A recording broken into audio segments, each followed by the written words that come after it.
Jiamin, pleasure to meet you. How are you? Hong Kong plays a key role in capital linkages within the Greater Bay Area. How do you view its strategic advantages? UBS has existed for more than 160 years globally.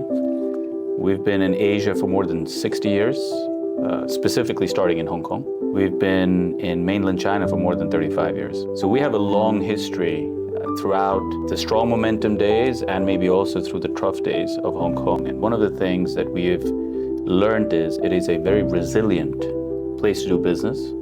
It is absolutely very attractive and has become more attractive. I was just recently in Beijing at the China Development Forum, and it was quite obvious. And Hong Kong as a hub for the Greater Bay Area, but Hong Kong also as a hub for international capital flows is a priority and will continue to be a priority. And as China is a key market for us, of course it is nothing but logical that Hong Kong is a key hub for us, not only in Asia, globally.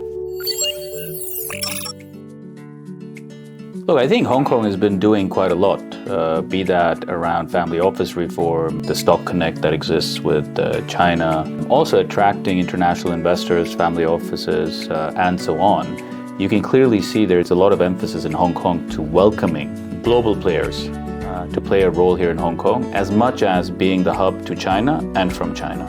From that perspective, I would say continue the path as is. Equally clearly, there are opportunities. For example, this week we have Art Basel. We're one of the global partners of Art Basel. It's an important week. I think people call it the mega week. I think all hotels are booked out, which is a good sign. We're also hosting our Asia Investment Conference. As we continue to have attraction in Hong Kong, be that events, bringing people together, and regulation that actually attracts international investors, we should just continue that path. I think one of the things that is going on right now, and a lot of emphasis is being put on it, is everything around AI and technology. After the DeepSeek moment, maybe even after the BYD moment that we've seen with the 5-minute charging battery, news from Ant, news from other companies who are very much embracing and investing in AI. AI all of a sudden is not just a US theme, it has also become a global theme and a China theme.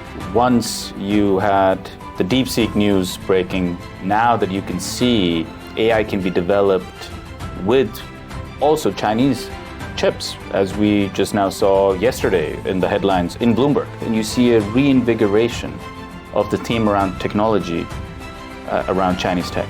I think what is going to be extremely important is that there is continued policy certainty and reliability associated with this progress. We're very positive around what we are seeing and hearing, and also what I heard at the China Development Forum around the emphasis on technology and continued technology development being a priority for China.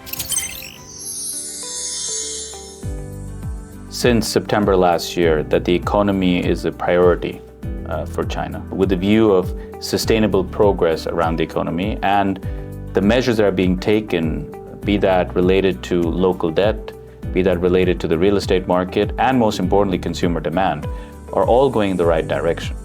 From that perspective, we heard very recently the commitment of China to a 5% GDP growth and almost a perspective of whatever it takes, actual foundational support for the economy. Have all challenges been addressed? No.